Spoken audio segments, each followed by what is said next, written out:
gigs pertamanya nih, Scarwood. Diceritakan di belakang panggung mereka lagi bersiap-siap ya. Bersiap-siap untuk pentas, pakai make up, Minum jangan lupa. dan si Vince tuh memamerkan celana barunya, harganya $800, dikasih sama ceweknya lah pasti dia sebagai gigolo bala-bala.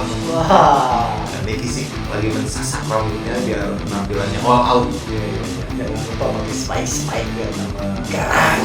Mereka lalu masuk ke atas panggung dan bersiap-siap untuk melakukan gigsnya. Ya penontonnya nggak terlalu banyak sih, tapi mereka tetap bersemangat. Let's rock, kami Motley Crue. Dan Tommy Lee menjatuhkan simbalnya. Ya biasalah dia terlalu meluap-luap ya. Bersemangat sekali. Yoi. Namun saat suasana sedang menghangat, tiba-tiba ada yang meludahi celana $800.000. Aduh. Nah di sini terjadi perkelahian karena tidak terima celana kesayangannya diludahi, langsung turun dari panggung dan dicitak, tapi disikat lagi sama Mixi. Iya, dan terjadilah pertempuran di area penonton. Sementara Mas kasih backsound aja biar tambah seru berantemnya. Ya anteng aja yang main gitar ya. Maklum udah tua tapi tenang, Keng. Iya dong. Akhirnya mereka dilerai sama pihak security ya. Iya. Keadaan panggung nih, mereka naik ke atas panggung dan tiba-tiba ada yang berteriak Motley Crue katanya, dan itu membuat semua menjadi semangat kembali ya. Iya. Nah disinilah bakal kehebohan yang akan terjadi nanti ya. Kegilaannya akan semakin gila. Insane yang akan semakin radikal ya. Yo. Semenjak itu nama band Motley Crue menjadi sangat terkenal ya, meroket ya. Yo, harus semerbak. Dan naik daun seperti ini ya Tio ya. Iya, Bang. Mereka melakukan aksi panggung yang sangat luar biasa sampai semua anak muda saat itu menggandrungi Motley Crue. Mereka terbius dengan penampilan. Dan aksi panggung yang heboh pokoknya ya, keren, mantap. Tiket semua terjual habis loh. Sampai-sampai mereka rela mengantri layaknya Ngantri sembako ya. Yoi, Gila, katanya Motley aja Crue. Pak Gubernur. Tapi ngantri sembako paling depan. Di sela-sela beres pertunjukan, wah mereka foto-foto dan mereka lah pokoknya terkenal lah. Posternya ada di setiap tiang listrik. Iya, kayak sedot WC gitu. Iya, di tembok-tembok pokoknya edan. Nah pada suatu ketika setelah main, si Vince ini yang lagi star syndrome cengos-cengos sama Ciwai langsung digas di toilet. Ceweknya kan nyanyi pas ngebuka toilet, Vince. Dia kegep langsung aja celana yang $800 itu diambil. Dia langsung telanjang, si Vince bingung, tapi ya namanya juga rockstar ya, orang-orang nggak bisa gitu, dia tersenyum kecut. Di suatu ketika nih, ini yang adegan yang sangat penting. Ketika lagi ngantri, datanglah seorang yang baru bekerja di Elektra Record. Namanya tuh siapa itu, si Jack gitu dah. Stone. Nah dia masuk menonton pertunjukan Motley Crue dan dia itu sangat terbius sekali. Sangat yakin nih kayaknya bakal jadi bintang besar nih Motley Iya, Crue ya. dengan feelingnya, wah ini band pertama yang harus saya kontrak, kan dia anak baru masuk Elektra Record.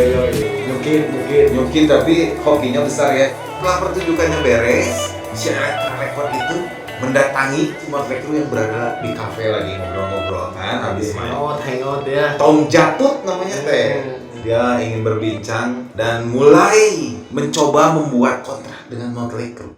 Di saat ngobrol-ngobrol gitu dengan Motley Crue, dia kaget, kenapa di bawah meja ada yang buka sleting saya nggak suka kayak gini, Gila Motley Crue, gila-gilaan terus ya kehidupan. Iya, ugal wild banget. Nah, setelah itu akhirnya kontrak pun terjadi.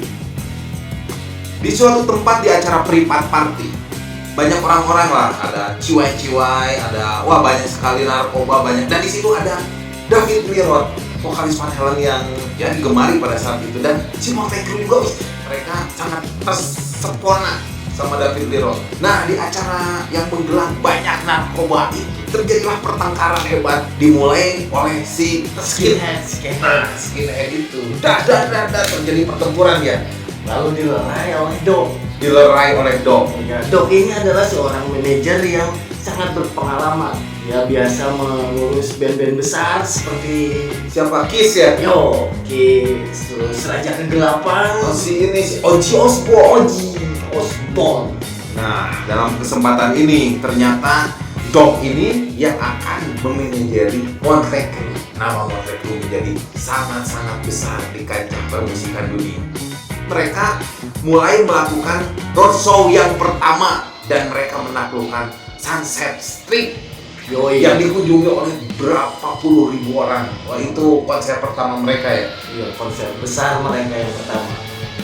Mereka juga punya ruang-ruang khusus sekarang ya. Pastinya sekarang. Nggak segerombolan di ruangan. Ada tempat si Vince yang biasa Vince ritualnya itu bersama Ciwai dia sebelum bermain. Diceritakan mereka masuk ke dalam panggung dengan penonton yang sangat meriah, lampu yang sangat hebat sekali, sound yang sangat menggelegar, dan seperti yang dibayangkan sama si Tommy Lee, ada api-apinya. Wow, mereka sangat terwujud pokoknya dengan mereka. Yoi, mereka menggelar sebuah album pertama mereka yang bertemakan Shout the Devil. Lalu mereka bermain dengan sangat edan sekali lah, energik sekali, semua penonton sangat terbius ya. Apalagi dengan api-api yang keluar selalu bersemburan dari panggung, gila pokoknya. Nah, tapi itu sebenarnya api-api itu pertama kali diciptakan oleh Kiss. Mereka hanya mencontek di sela-sela konser.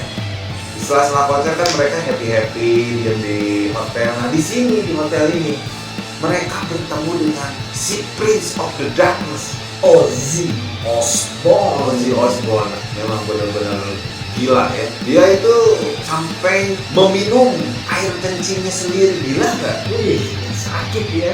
Dia sakit sekali. Tapi Ozzy Osbourne juga bilang, Dewasa banget lah Ozzy Osbourne. Dan Ozzy Osbourne pun memberi petuah terhadap sesama rockstar. Dia bilang, kita harus tahu saatnya untuk berhenti.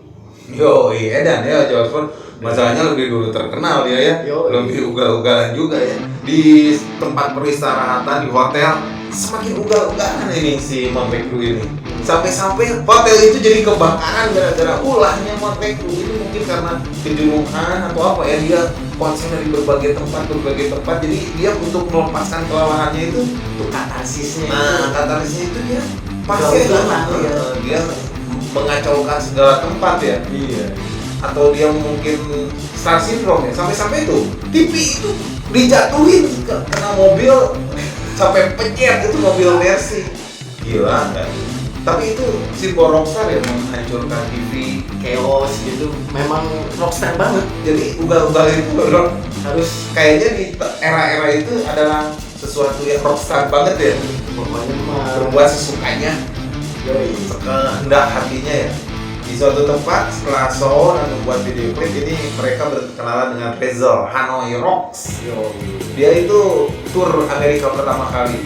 Dia bertemu dengan Motley Crue di tempat yang sama Seperti Elektra ya. Iya, 2000 ratingnya, tapi udah si Hanoi mah cuek-cuek aja, dan dia berkata I love Amerika katanya. Nah, di sela-sela pembuatan video klip Motley Crue itu, orang tuanya si Tommy Lee itu hadir karena diundang karena Tommy Lee ingin memperkenalkan gadisnya kepada orang tuanya, ini calonnya katanya gitu. Karena ibunya itu adalah bukan orang asli Amerika, dia berbicara apa yang disebutnya kalau yang suka nutur-nuturin band, Grupis. Nah, itu kan kalimat yang sangat tidak suka sekali ya, orang Kasar gitu. kasar ya.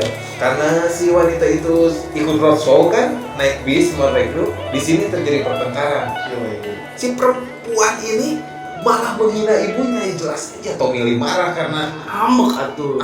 ibunya dihina gitu, makanya dia dicentang gitu. Si Ciwai itu dan diusir dari bis. I love mom. Yoks.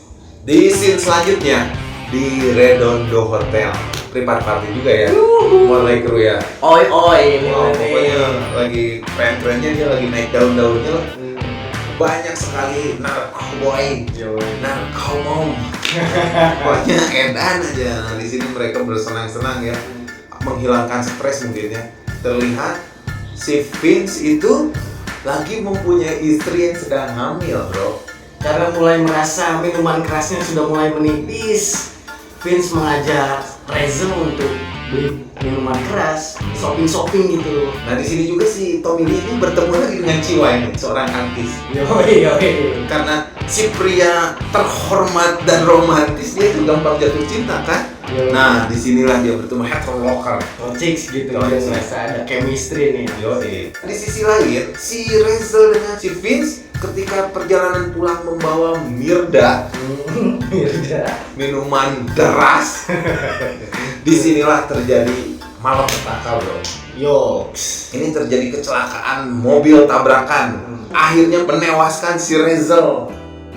Atas kejadian itu, Vince pun ditahan selama 30 hari dan didenda karena mengemudi sambil mabuk kayak di permainan itu tuh monopoli kalau mabuk di muka umum ya pasti di penjara gitu. Tapi dia hanya menjalani 19 hari dan didenda 2,5 juta kalau nggak salah. Dolar itu Dolar dong di tahun itu. Nah karena kevakuman band ini mereka mulai asik dengan dunianya masing-masing ya. Diceritakan di sini ini adalah si Nicky Six itu dia tidak suka hal-hal yang lain, tidak suka wanita, tidak suka Mirda, dia sukanya narkoboy, heroin bro. Ini lebih hebat dari ejakulasi karena perempuan juga ditolak sama dia. Di sini Nicky Six mulai kecanduan sekali sama heroin. Dia selalu suntik. Nah dan band ini akhirnya makin lama makin kacau, tidak terkendali karena sulit untuk bertemu, sulit untuk berproses kreatif. Mereka masih mabuk-mabuk. Terus si Dok rada marah-marah karena si Jatuh kurang bertanggung jawab. Ini urus band katanya gitu. Kehancuran mulai terjadi.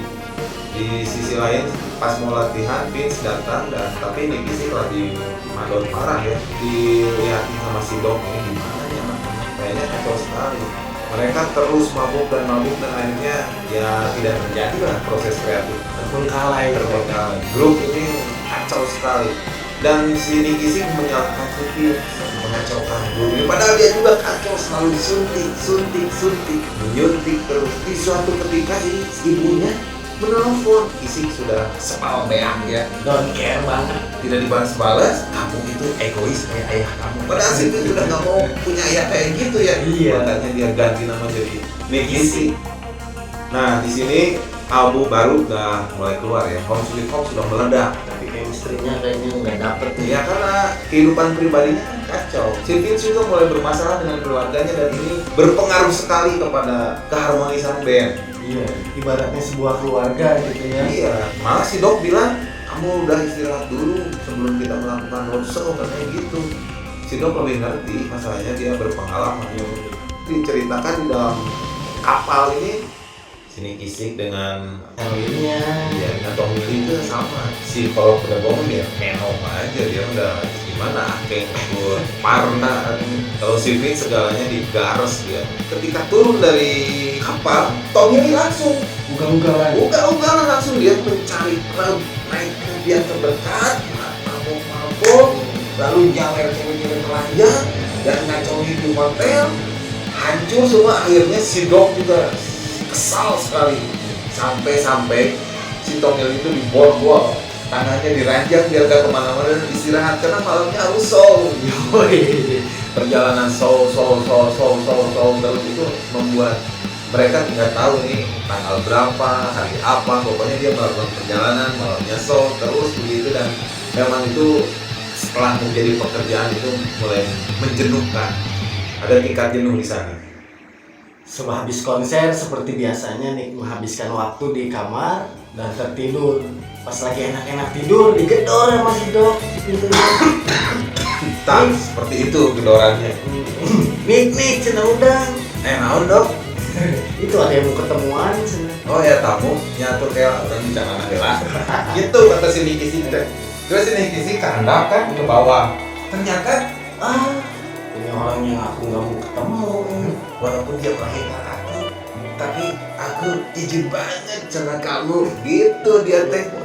Terus si ibunya itu teh memeluk Nicky Six, tapi Nicky Six cuek-cuek aja. Malah semakin sebel ya Nicky Iya, Six. tatapannya seperti tatapan pembunuh. Nicky Six ngambek sekali. Dia tidak mau bertemu dengan ibunya. Aku bukan Frankie, itu bukan namaku. Botol Jack Dadangnya dialunkan sampai bucat di pelataran hotel. Lalu dia berlari dan si Dok itu mengejarnya. Kau pikir kau siapa, Dok? Kata si Nicky Six marah. Aku mempercayamu, kau bukan ayahku. Kau juga bukan temanku. Kau hanyalah lintah darat. Katanya gitu si Nicky Six malah beak gitu. Gila. Kamu jangan ikut campur urusanku, Dok. Kau dipecat. Nah, ini balaga ya, rockstar. Tapi dan dia lagi emosi berat, nggak mau bertemu ibunya. Disangkanya tamunya itu bukan ibunya, gitu, Tio. Iya sampai. Tapi ya Dok, namanya Dok, dia kan profesional. Oh, profesional lah si Dok, pemenang band besar dong. Nah, begitulah. Dari sini si Nicky Six makin terpuruk ya, Semakin frustasi, semakin Iya, karena dia sering memakai heroin, jadi perasaan sensitivitasnya itu semakin besar. Makanya hal begitu tuh,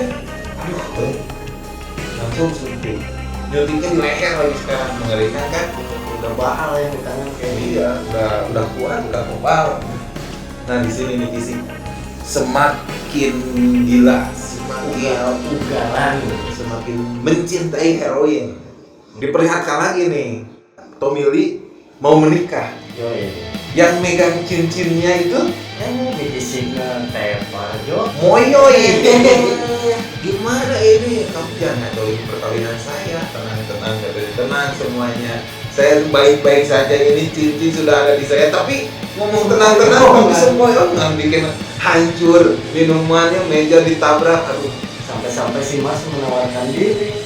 Karena takut memalukan, kan kasihan atau lagi acara pernikahan di masa yang ngapingnya mabok BA itu kan bahaya. Tapi pada akhirnya itu si Nicky Six tetap ya bertanggung jawab, walaupun dia sempoyongan, walaupun dia ngaco aja, biar saya saja dan netrut yang Marotma. Terlihat di sebuah foto pengantin kan berdiri di samping dan matanya beler-beler. Diceritakan lagi nih, Nicky Six di suatu hotel dia itu bersama teman-temannya. Wah, lagi party heroin ya. Di sini Nicky Six didatangi oleh seseorang yang mempunyai heroin yang sangat enak, bandar muda berbakat kayaknya sih. Nah, di sini Nicky Six digas sama heroin dan dia tepar, nggak bisa bangun. Ode bro. Saat itu Vince mendengar kabar di televisi bahwa kawannya ini CS beratnya ini Ode, dia mati Itu kabar shortingan ya, belum pasti sih. Nah, diceritakan si Nicky Six nih di dalam ambulan, udah ditarik sama ambulan, udah digenjot, dadanya itu nggak bangun. Ini perawatnya kulit hitam dan kulit putih ya. Si kulit hitam ini harus terus berusaha untuk memampunkan si Nicky Six. Walaupun si perawat kulit putih ini dia sudah menyerah apatis ya. Dan setelah 3 suntikan dan 2 suntikan tertancap di dadanya, Nicky Six bangun dan si perawat hitam itu wah, dia sangat gembira sekali karena dia itu ngefans banget sama si Nicky Six. Si Nicky Six-nya pun back from the dead. Yoi, dan dia berusaha tidak akan pernah menyentuh lagi dan berhenti. Ya itu mau omongan mabok. Oh yoi sih, dan besoknya juga dia casus lagi danger Nicky Six. Tapi akhirnya ya Nicky Six itu benar-benar ingin menghentikan semua kegiatan mabok. Malah Nicky Six itu mengajak semua anggota bandnya untuk melakukan rehabilitasi. Nah ini yang keren itu. Mereka akhirnya bisa menjalani rehabilitasi itu. Nah di sini ini 1 tahun kemudian lagi rekaman ya, recording tanpa ada alkohol bro. Ada mungkinnya dikit-dikit tapi nggak kencang lah. Bir aja mah. Bir ya. Nggak ada Jack Dada, nggak ada. Ini mempunyai satu kenikmatan tersendiri dan mereka merasakan fresh. Album tanpa narkoba pertama mereka nih, Dr. Feelgood. Wah, edan dengan miliaran orang ya, karena mereka tampil di mana-mana Seluruh dunia. Yo, Dr. Feelgood itu tur keliling dunia tahun 89 sampai 90. Ini wah edan aja. Dan Dr. Feelgood ini menempati chart urutan pertama di musik dunia. Dan pokoknya tambah tajir aja dia, ke Osaka, ke Sydney, wah kemana-mana lah. Kalau ini mah Eropa mah udah jangan ditanya lagi. Di suatu saat di sebuah bar, Nicky Six lagi asik-asiknya minum air teh. air teh ya sekarang ya. Soalnya udah rehab sih. Emang si Vince aja nih yang makin lama makin kesel lama-lama. Karena gini, ini ada urusan konflik pribadi. Si Vince itu merasa keluarganya tidak mau menerimanya lagi. Dia itu ada konflik dengan istrinya. Padahal dia setelah tour itu pasti dia pengen nelfon anaknya kan? Iya. Kangen. Tommy juga gitu, Tommy ke si Heather. Akhirnya si Vince ini yang mulai dia pengen minum.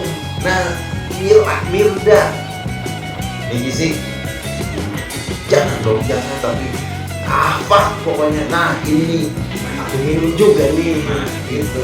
Intisarinya dari itu band normal kamu. Setelah tur panjang ini, tiap anggota band memiliki masalah pribadi masing-masing.